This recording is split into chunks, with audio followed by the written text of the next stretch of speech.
Hi, I'm Wiley Combs, Editor-in-Chief of News from Nowhere, and for this interview in our series of video interviews of interesting people in Laramie, we're talking to Vaughn Neubauer, a local attorney here in town, and he's led a very interesting life. We're going to talk to him about his history and also about what he does here in town. So, Vaughn, thank you for taking the time to talk to us. Thank you, Wiley. I was going to ask you, first of all, how long you've been here in Laramie.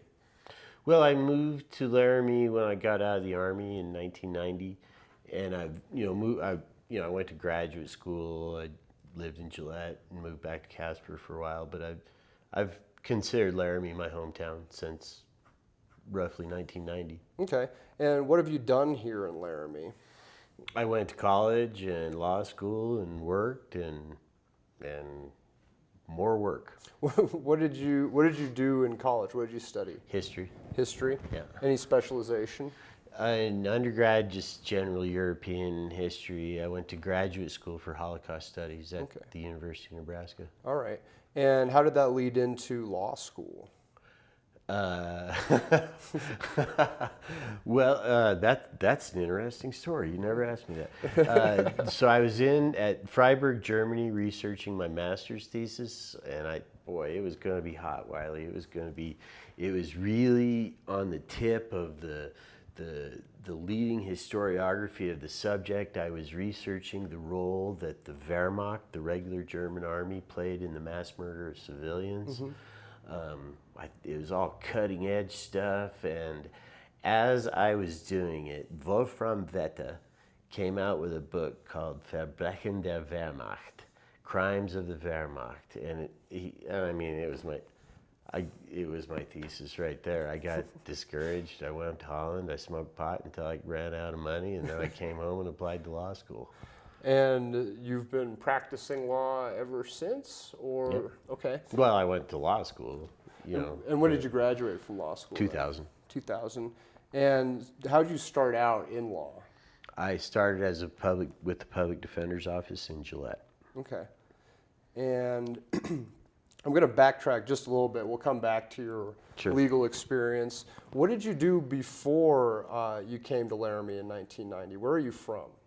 I'm from Casper.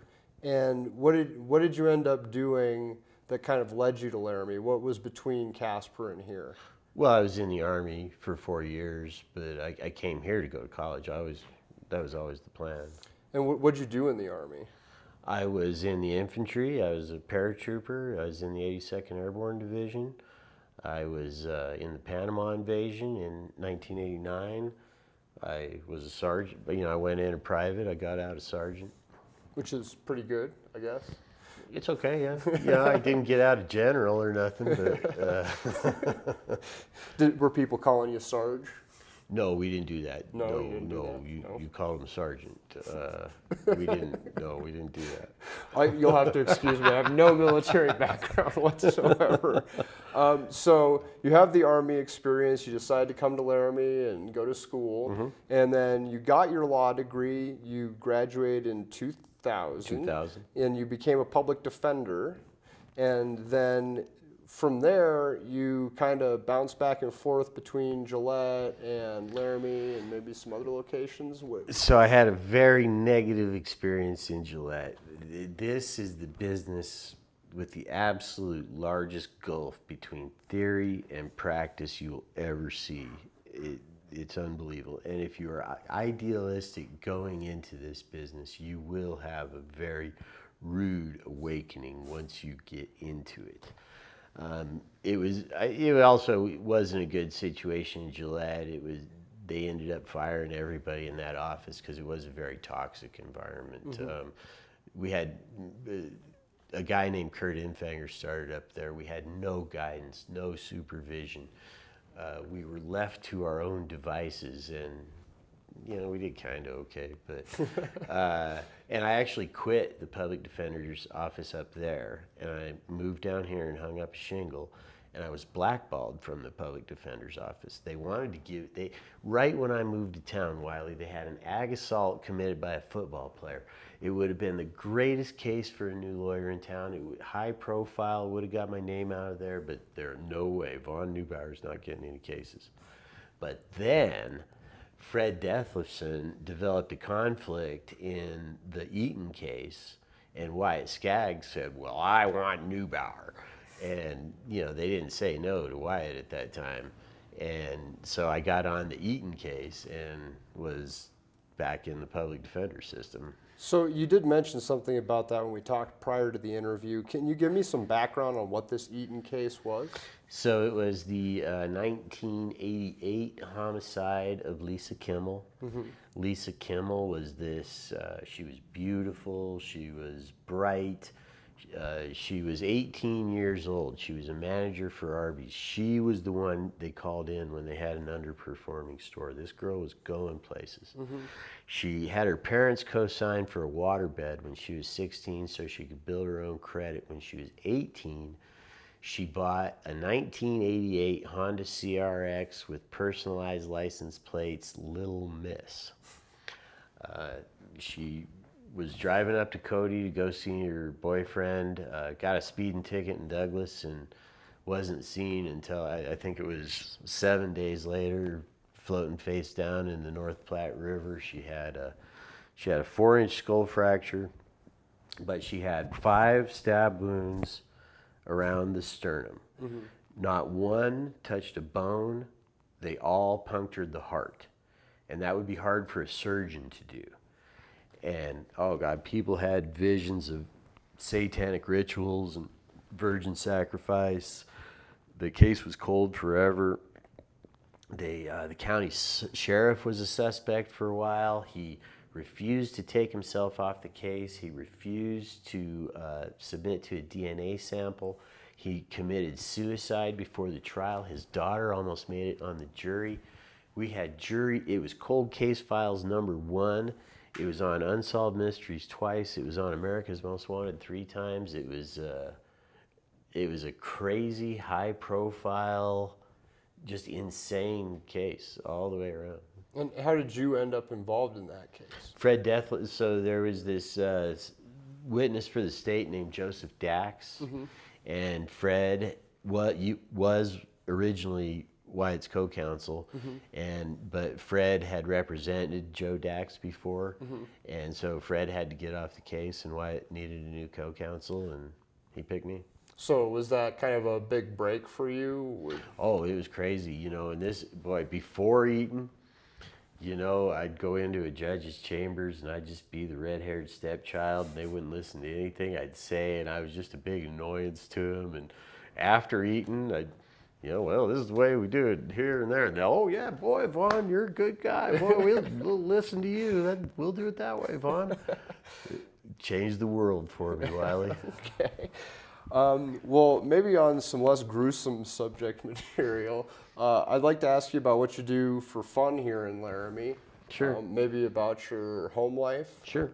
Yeah, I have a wife and 2 boys. They're young boys, and we have lots of fun. I really enjoy my family and the time with them. We try to do as much outdoors as we can, but we are a very project-oriented family. We have millions of projects going on. We're building a power hammer and a metal forge. We have a huge wood shop. We got this very elaborate elevated fort we're working on. We always got projects going on. My 9-year-old can weld. We go shooting whenever we can. We got a 5th wheel that we don't use as much as we'd like to, but so you keep busy. we keep very busy. We're always busy. And so is this just kind of hobby, or do you think that this comes from like previous careers? Because you mentioned to me that you worked in. I was an iron worker for all the way through college, and you know, took a couple of years off of college and worked as an iron worker. We built, moved, repaired the big shovels and drag lines in the pit mines. That was an interesting job. It was hard work, but did that a lot. But no, I mean, I've always, you know, my grandpa worked for Texaco for 40 years, and you know, he could build anything. I mean, he made his own garage door openers. He made his own snowmobile. get the do-it-yourself spirit from him, probably. Yeah. And do you think that that translates at all into your legal career? I know that might be a little bit of a jump. Well, to do trial work, you have to be creative and you have to be able to improvise. You know, that thinking on your feet is probably the most valuable skill you could have. I don't know if it translates to my legal career or not. But. Well, my main question is, does it relate at all? Do you feel like this is a different kind of hard work? Or yeah, it's much different. You know, mental stress is far harder on you than physical stress will ever be. When you have a job, you have to think about all the time. I mean, you wake up at 2 o'clock in the morning thinking about work. You're thinking about work when you fall asleep at night, and it never goes away. And you know, I mean, the amount of fatigue I would have after working as an iron worker all day was one thing, but it's a constant gnawing fatigue that you always have when it's this type of work. It can be very taxing. so overall, do you think that this has been a good move for you? I mean, do you enjoy where you're at It's right now? indoor work with no heavy lifting. I ain't rich yet, Wiley. You know, I'd probably be better off financially if I'd have stayed an iron worker, you know. I don't know. Boy, I don't like the heat, Wiley. You know that. I don't like being outdoors when it's baking hot. I needed an indoor line of work, you know. Okay. I always wanted to be a historian, but that didn't work out, so Well, you could always go back to that. we'll see. I got 2 kids. That's fair. Maybe one of them will follow in your footsteps. There you go. As long as they don't become lawyers. That's exactly what my dad Yeah. told me. Odd enough that most lawyer fathers tell that to their children. So I was going to ask you if you could elaborate. We're going to wrap this up pretty soon here, but I wanted you to maybe give me a better explanation of what you mean when you talk about how in the legal field there is a gap between theory and practice, and also the fact that you say that there's a difference between the reality of it and the idealism that you might have when you enter into it. Can you go into detail on that? Well, sure. You know, I could go into detail. It would be a very extended discussion. It's something that is actually very esoteric and hard to explain. You know, I think a lot of people have tried to explain it, but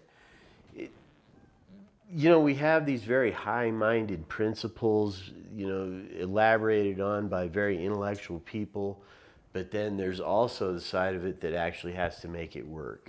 And I can be very critical of the judiciary and the legislature and the process in general. And I do think there's some very deep flaws, but you know, to try to be objective about it, it really is a clash between these high-minded ideals that are in fact probably impossible to attain, coming into conflict with the people who actually need to make it work and can't have, you know, we can't spend a year on every case. And some people just have to go to prison. You know, that's sad, but I can be very critical of it. You know, one thing I've complained about a lot recently, you know, we're supposed to be a nation of laws, not men. I think our system has a lot of structural flaws that give too much authority to individuals that are allowed to vent their idiosyncrasies and personal preferences into the law.